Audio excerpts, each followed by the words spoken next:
जय श्री हरि मित्रों, स्वागत है आप सभी का आपके अपने YouTube चैनल तीज त्योहार और कथाएं में। भगवान श्री हरि माँ लक्ष्मी की कृपा आप पर, आपके परिवार पर सदा सर्वदा बनी रहे, इसी कामना के साथ हम आज की ये वीडियो शुरू करने वाले हैं। इससे पहले यदि आप चैनल पर नए हैं तो प्लीज़ चैनल को सब्सक्राइब कर लें। वीडियो अच्छी लगती है तो लाइक और शेयर भी करें। कमेंट बॉक्स में अपने अपने इष्ट और आराध्य देव को नमन अवश्य लिखें। तो चलिए शुरू करते हैं आज की यह वीडियो। मित्रों, हिंदू धर्म में शनि प्रदोष व्रत का बहुत अधिक महत्व होता है। इस व्रत के शनिवार के दिन पड़ने से ही इस दिन को शनि प्रदोष व्रत कहा जाता है और यह प्रदोष व्रत भगवान शनिदेव और भगवान शिव को समर्पित होता है। ऐसा कहा जाता है कि प्रदोष काल में शनिदेव की पूजा करने से शनि ग्रह की जो दोष होते हैं उससे जातक को मुक्ति मिलती है, जीवन में सुख समृद्धि आती है। और यदि आप पुत्र रत्न की प्राप्ति चाहते हैं तो भी आपको शनि प्रदोष व्रत अवश्य करना चाहिए। तो आइए शुरू करते हैं आज की शनि प्रदोष व्रत की कथा। तो बोलिए भगवान भोलेनाथ की जय, माँ गौरी की जय, भगवान शनिदेव की जय। पौराणिक कथा के अनुसार एक निर्धन ब्राह्मण की स्त्री दरिद्रता से दुखी होकर सांडिल्य ऋषि मुनि के पास पहुंची और बोली, हे महामुनि, मैं अत्यंत दुखी हूँ, दुख निवारण का कोई उपाय बतलाएं।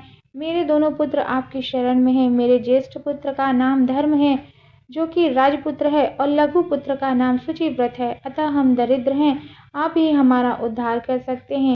इतनी बात सुनकर शांडिल्य ऋषि ने उन्हें शिव प्रदोष व्रत करने के लिए कहा। तीनों ही लोग प्रदोष व्रत करने लगे। कुछ समय बाद प्रदोष व्रत आया, तब तीनों ने व्रत का संकल्प लिया। छोटा लड़का जिसका नाम शुचिव्रत था एक तालाब पर स्नान करने गया।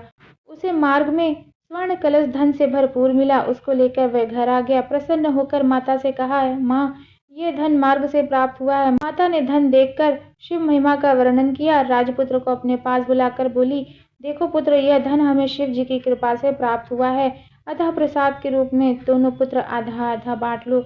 माँ के ऐसे वचन सुनकर राजपुत्र ने शिव पार्वती का ध्यान किया और बोला, पूज्य माता जी, यह धन आपके पुत्र का ही है, मैं इसका अधिकारी नहीं हूँ।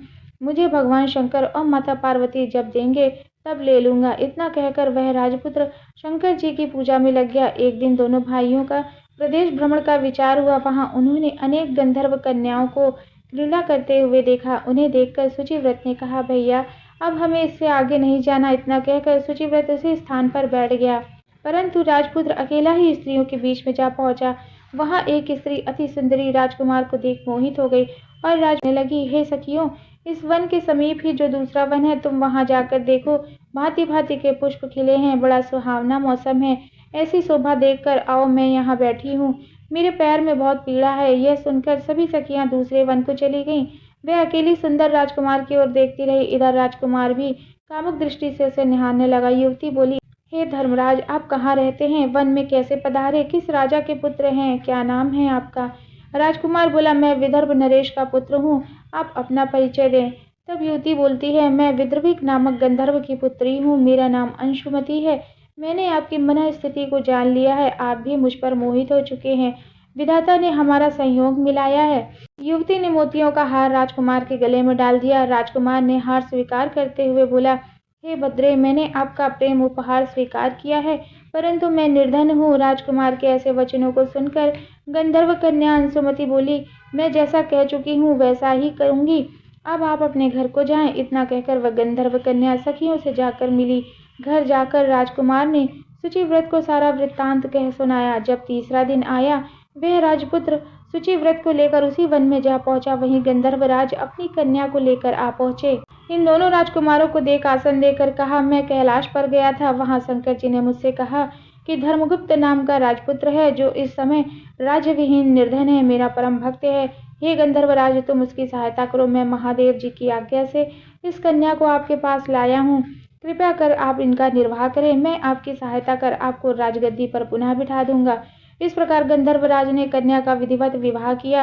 विशेष धन और सुंदर गंधर्व कन्या को पाकर राजपुत्र अति प्रसन्न हुआ। भगवत की कृपा से वह समय उपरांत अपने शत्रुओं का दमन करके राज्य का सुख भोगने लगा। तो जिस प्रकार महादेव ने अपने भक्तों की रक्षा की और उनके दुखों को दूर किया, पूरी तरह से उन्हें सुख और समृद्ध किया, इसी तरह भगवान भोलेनाथ आप सभी की मनोकामनाओं को पूर्ण करें। तो कहते सुनते हुंकारा भरते, जिसने भी इस कथा का श्रवण किया, महादेव उनकी रक्षा करें। तो आइए शुरू करते हैं। भगवान भोलेनाथ की है पावन आरती। बोलिए भगवान भोलेनाथ की जय। ओम जय शिव ओंकारा, प्रभु जय शिव ओंकारा, ब्रह्मा विष्णु सदा शिव अर्धांगी धारा।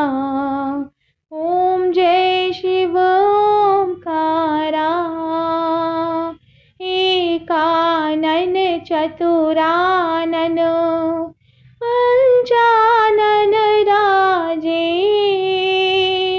हंसानन गरुडासन वृषवाहन साजे। ओम जय शिव ओंकारा, दो भुज चार चतुर्भुज, दस भुज अति सोहे, तीनों रूप निरखता त्रिभुवन जन मोहे। ओम जय शिव ओंकारा, अक्षमाला बनमाला रुंडमाला धारी, चंदन मृग मद सोहे भोले शुभकारी। ओम जय शिव ओंकारा, श्वेतांबर पीतांबर बागंबर अंगे, सनकादिक गरुणादिक भूतादिक संगे।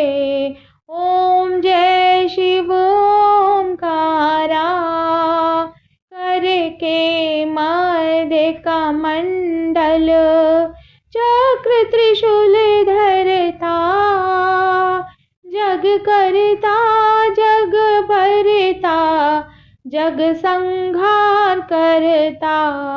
ओम जय शिव ओंकारा, ब्रह्मा विष्णु सदा शिव जानत अविवेका, प्रणवाक्षर के मध्य ये तीनों एका।